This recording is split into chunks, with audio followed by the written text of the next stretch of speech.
Inuit compose songs, they normally describe their individual feelings, their individual aspirations of life, their individual experiences of life. So the first one, the TB one, TB treatment, is a song by Octave Sivanuktok, late Octave Sivanuktok, who was sent to a sanatorium, TB sanatorium in southern Canada in 1956 from Nauyat. What used to happen in those days, in the 1950s and 60s, many Inuit were sent to sanatoriums in the south for TB treatment. Many of them in place like the Pa, Ninette Sanatorium, Clearwater Lake Sanatorium, Hamilton, Ontario, Edmonton, Alberta, Montreal in Quebec. And they would spend many, many months. They would spend years at the sanatorium, 1, 2, 3, 4 years sometimes, and they would go home to their families.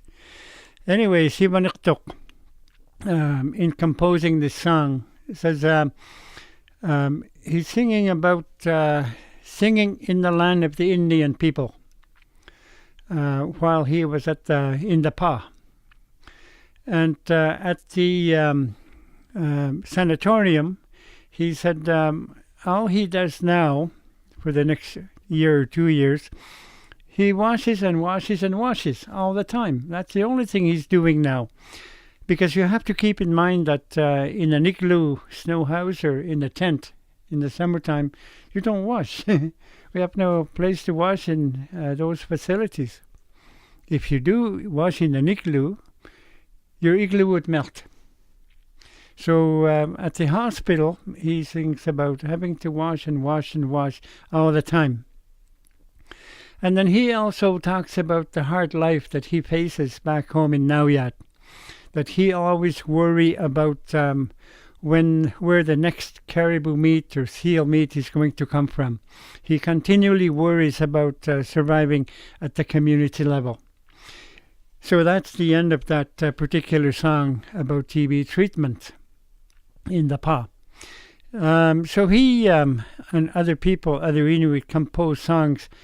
I sort of call them like a self-put-down through the songs. They make themselves very humble through the songs when, in fact, they are extremely good hunters and fishers and trappers. And that's the way Inuit compose the traditional songs.